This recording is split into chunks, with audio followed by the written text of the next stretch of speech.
right now on 5 on your side at 10. It is still August after all, even though it hasn't felt like it. But today was hot. Tomorrow, all the way through Wednesday, hotter. Our weather impact alert days have been issued. What that means and how hot it will feel for you to start the week. Tonight, a new push battling stigmas in women's health. Symptoms can progress and worsen pretty quickly. The vital information being offered for free. And just hours ago, a family gathers to remember a mother killed while walking home from work. She will be truly missed. Tonight, the search for a hit-and-run driver as one group warns about St. Louis's dangerous roads. I feel like I'm at the Indianapolis 500. We start tonight with the weather impact forecast. It's a warm night across St. Louis, but it's going to get even warmer over the next few days with extreme heat moving in. Good evening, I'm Mike Bush. Most of the St. Louis region will be under a heat advisory this week, so let's get right to meteorologist Gary Frank to see how hot it's going to get. Yeah, I mean, it was 97 today, right? Now it's a matter of, well, why would we not have a heat advisory today? It's the humidity, and that's the main key factor for us. First and foremost, the heat alerts tomorrow.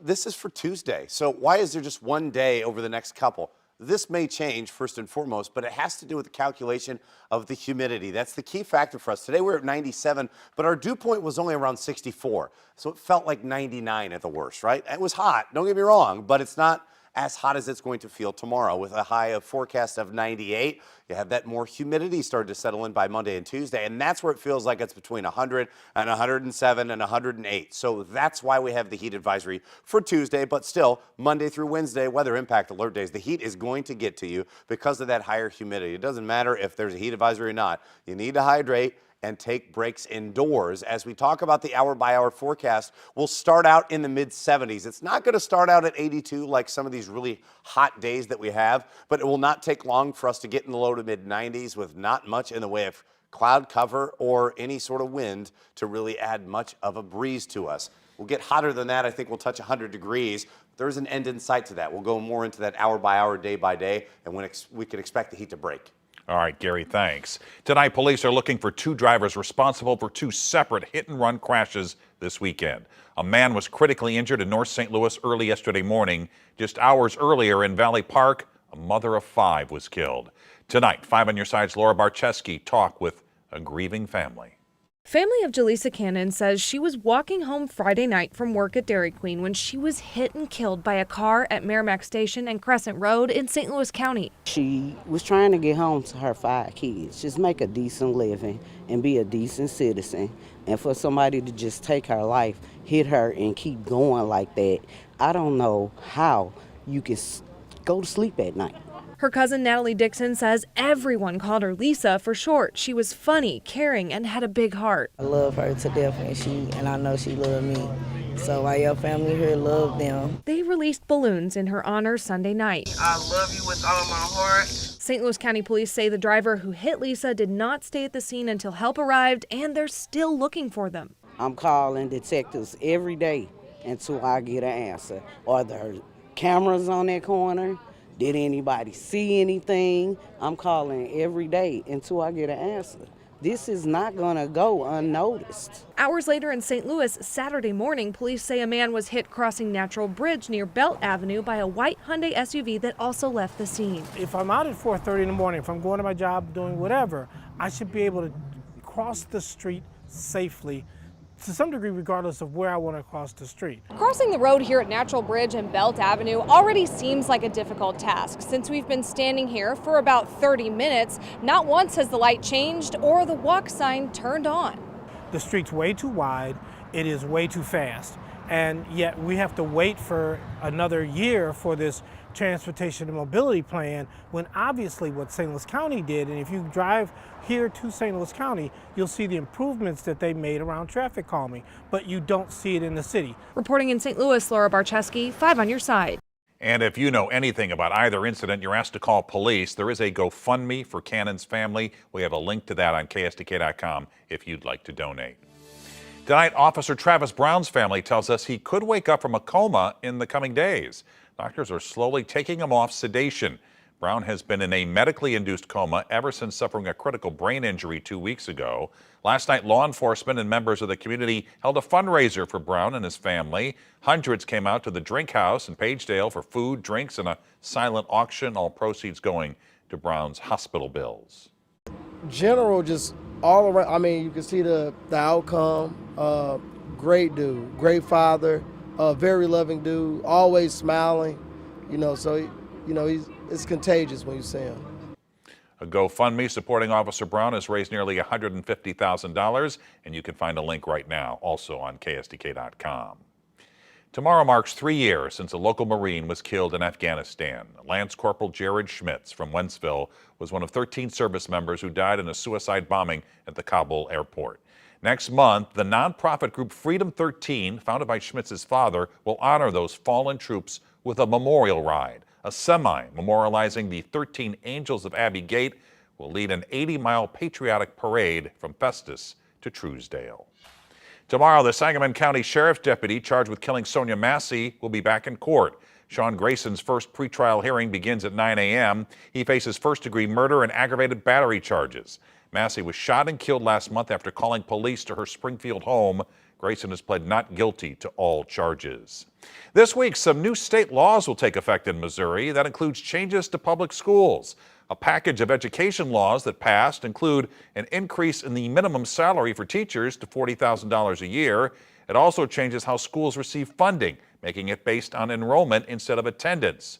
There are new laws based around public safety, such as a law that makes celebratory gunfire illegal and increasing the age minors can be tried as adults from 12 to 14.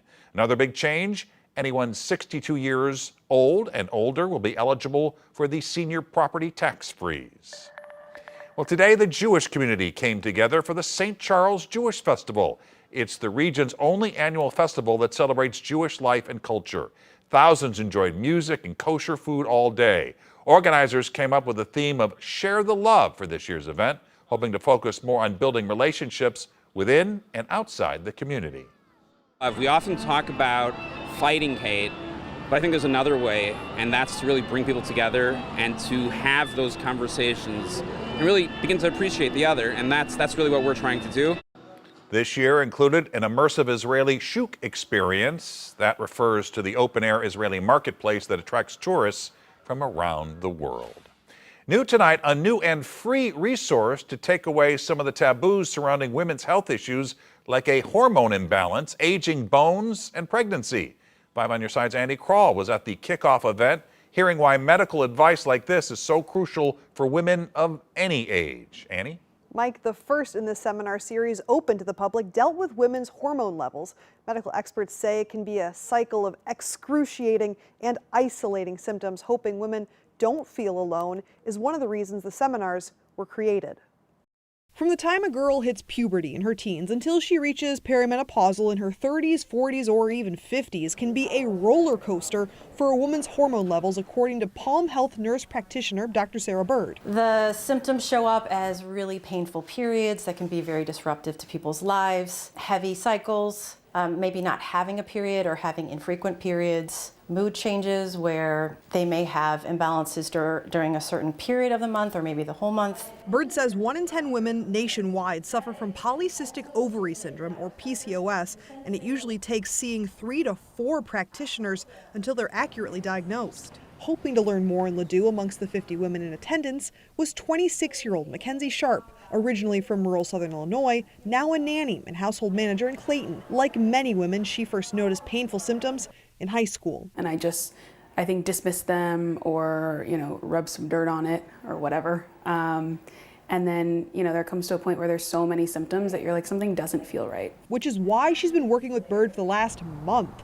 Also learning about endometriosis during the August 23rd seminar, a condition where tissue similar to the uterine lining grows in other places in the body. It can grow, bleed, and can cause pain since it can't easily get out, affecting more than 11% of American women ages 15 to 44, according to the FDA. a multi-generational issue. Unsurprisingly, Bird recommends avoiding refined sugar and regular strength training to keep hormones in check. Not easy sometimes, especially with kids going back to school. I always tell women, yes, your kids are important and you need to focus on them, but you also have to take care of yourself. You have to eat well, you have to exercise, you have to do all the things that help you manage stress.